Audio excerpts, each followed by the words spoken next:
Gentlemen, welcome to the interviews. Congratulations, Epsilon and Reverto, I guess. That was a pretty strong performance, considering you're playing against the world champions, the unbeatable Epsilon. Let's talk to Ethug first. How are you feeling in the wake of that? Defeated. What? Defeated? You gotta take something from it, man. You know, you were close. Close, but it's not still there. Well, let's look at this in the bigger picture. You're coming in here off the back of like 5 maps lost. And a roster reshuffle. You managed to take Epsilon to win within 1 round of a golden cap. You were close. You had some good plays on Viaduct as well. You gotta find the silver lining here. Yeah. Let me ask you again, how are you feeling? I'm not sorry for losing or anything like that. Like, the scores were really good, and I'm happy with how the scores became, or the win. But personally, I feel like I could have played better. So I feel defeated in a way. But then again, I was up against Jockey and Bash, so. See, Ips has just joined the channel here. Maybe, Ips, if you were listening to the stream there, I was trying to imagine what you were saying. Oh. What's up? I was drawing a parallel here between the performance of Hui and Numlocked on Snake War. That's the only map really worth talking about. And they're both pretty similar in stats, but you paused the game and you told me on Steam that you were giving Hui a bit of a talking to. What exactly were you trying to tell him? How did you want to change his game up? Do you remember, I'm going to give you a little anecdote here. Do you remember the time that you and me murked an official for Commander X's team? Yeah. Do you remember that? Okay, it feels a bit like this at the moment, with tons more of potential in each of the individual players. And there were like certain things that already were super outstanding in terms of like the mistakes that we were doing on Viaduct. We talked about them after Viaduct, and they would still go on and on about on Snakewater. I'm not going to go into any detail at the moment, but like, we just paused. There was a bit of a mouse issue going on, you know the deal, and yeah. We talked about the problems. That damn mouse. And it was a bit better. I mean, in hindsight, Gear told me just now that he got DDoS probably, and he didn't even see the backup scout and stuff like this. So no, he saw it, but he couldn't do anything against it. Yeah, he couldn't call us, so we didn't know what was happening. Yeah, so that's a bit unfortunate. And other than that, like, I don't know.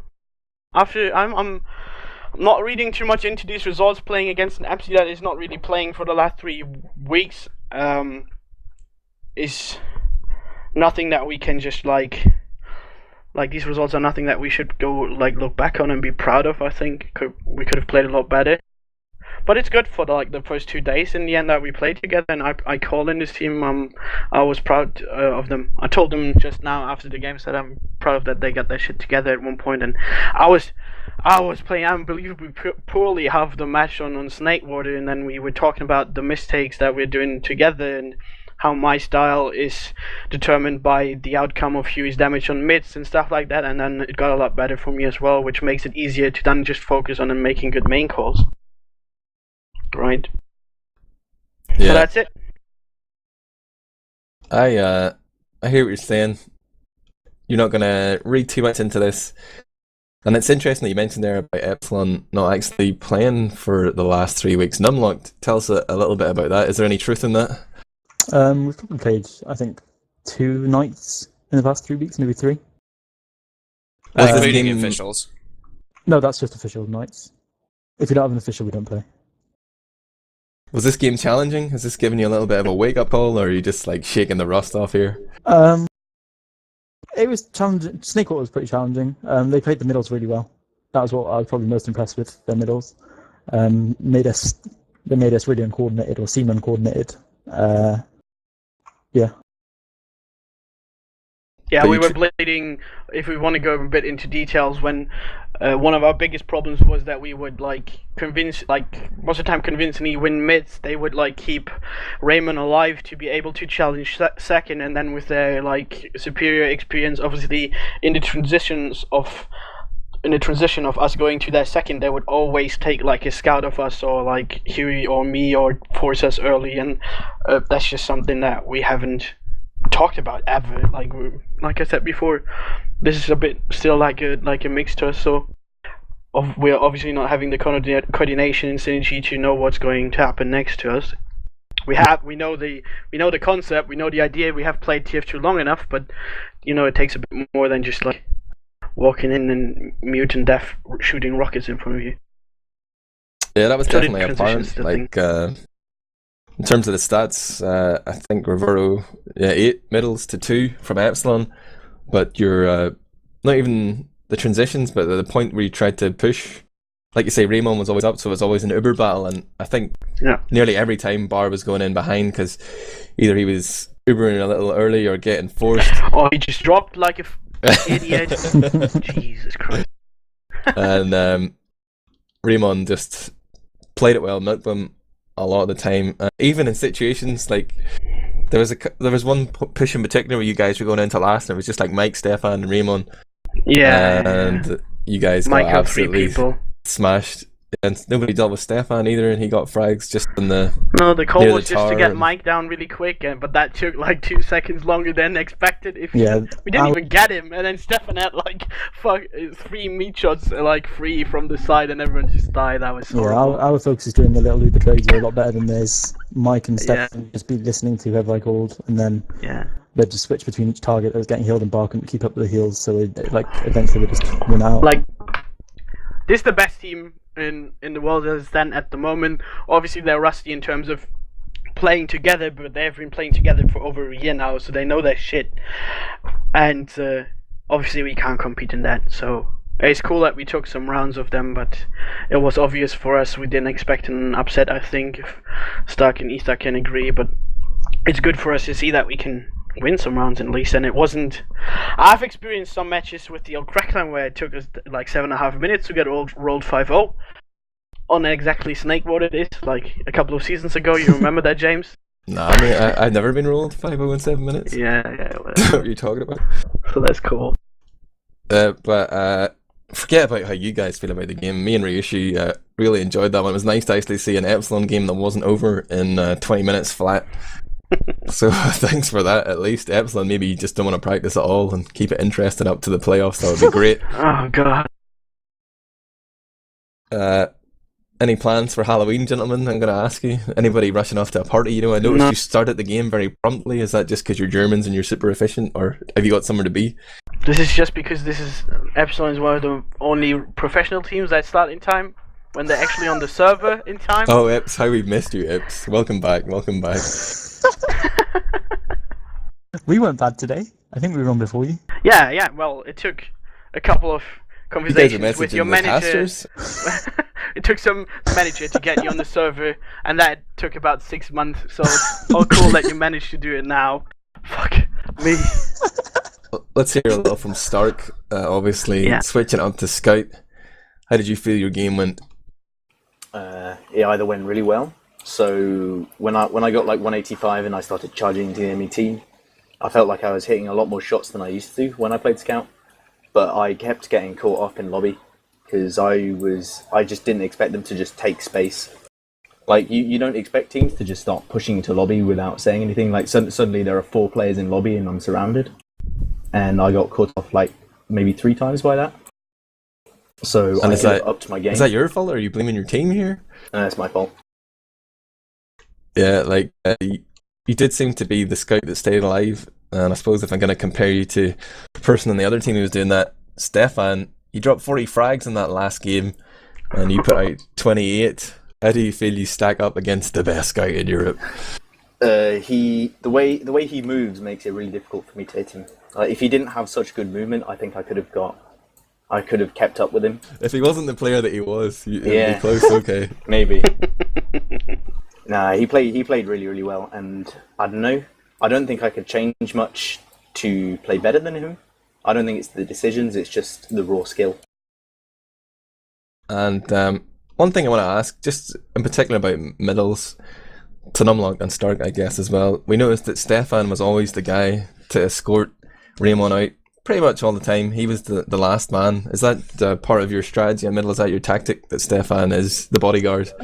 Essentially, on our middles are like Stefan holding mine and Raymond's hand. So he's got to make sure that either both of us or Raymond gets out alive. And who's fulfilling that role on the Reverto side? Like, I'm not sure about middles in particular, but I know it's in a lot of transitions. Ethug was usually the guy to go down first. He's sitting there, 26 deaths. Tell all him, about- Because Stark is still quite new at the scout role, after the switch up, What? No, Well, as in now. after the switch up, right now he's quite new to it. He keeps going on the flank, so we keep conflicting on the roles. Who's supposed to be passive and who's supposed to be aggressive. And on Viaduct, a few mishaps happened where I simply said, "Okay, Stark, I'm gonna stay pocket now because you're fucking off all the time." So. And it winded me up so much because I was like, dude, who's actually staying with us now? Because sometimes we have like 2 scouts just missing, and then I look at the kill feed and it's like Ethok and Stark dying on second before we arrive with the heals. I'm like, what?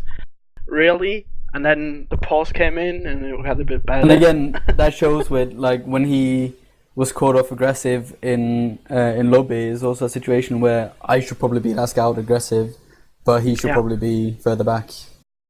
He should cap.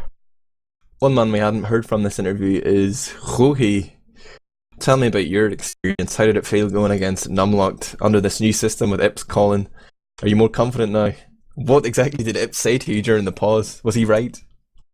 Well, I'm really happy personally with Ips calling because of his experience with Crackland and so on. Like, I did a few mistakes on medals and we just talked during the pause how it should go, so after the pause it went sort of okay. Like, I still did a few mistakes where I shouldn't have like focused Numlocked, but I should have went Every I should middle, have exactly. went for top right or top left, but instead I just decided for whatever reason to focus Numlock. But yeah, overall it's really good. That's like Demo Man Hubris, or just really want to kill Numlocked in the middle? You think it's a one-on-one when it really is a team game, man? Yeah, pretty much. Oh, well, I think, I have a question. you know... Oh, wow. Hit me. Did someone see Zap and my melee duel? By Didn't the way? see it. And, oh, wow. Did you There's see a it? gentleman's melee I duel in missed top Yeah, all we the had- melee. We had a gentleman's agreement that we would have a melee fight, one like either on Viaduct or on Snake Warrior, and the teams wouldn't attack both of us. And it actually happened on Snake Warrior, and he won. Won it pretty convincingly as well. Might I add. Yeah. Well, you were buffed probably. You didn't hit me? No. My medic just dropped. Did you have heals during this melee fight? Me, no. He We had were no only 2 heals alive either. We during were, it. yeah. They were pushing into last, and They were capping last and they were fighting they were in capping top last, lobby. and they stopped capping or something like this, so Zap and me could finish our melee fight. Wow, we Which totally is a missed bit that. random. Worst casters ever. This has been an interesting interview, but I think we'll wrap it up just before we run out of things to say. Ryushi, you want to close this out? We're not going to be only Wonka's banter. What's going on? This is such a boring interview. Oh, okay. Ips. Yeah, no. I'll let We Ips did- close it, you know? Ips seems to be better at asking the questions than I am, and, you know, I'm the I'm interviewer, just coming so... for Noct fucking... Ips, I want this to For be like, you fucking know, Noct. wrestling, whenever they're coming up to like WrestleMania or something, the wrestlers are like staring into the camera, shouting in the mic, calling out the other guys for the big No, I'm showdown. not I want you to shouting. call out Willy Wonka's in a gruff voice. Speak See like you. Batman. See you at mid, faggots. Oh, sorry. Oh, Wow. shots fired. I think that's all we're gonna get here. We'll keep And I it love PG-13. Guys, I love you. If you have just joined us, you missed it all. Yep, it was Team Fortress TV's coverage with Admirable, Ryushi, and Jon on the camera. We watched ETF2L Season 16 powered by Blackout Gaming Premiership action. It's been week 6 between Epsilon eSports by Fragnet Networks. Oh my god. Versus Reverto. We saw a Viaduct end 3-0 to Epsilon, and Snakewater went 5-4 to Epsilon as well. Probably the closest game we've seen this season featuring Epsilon, so hats off to Reverto. But Epsilon remain undefeated. Thank you, and happy Halloween. Woo! Thanks for casting. GG to Numlock. GG.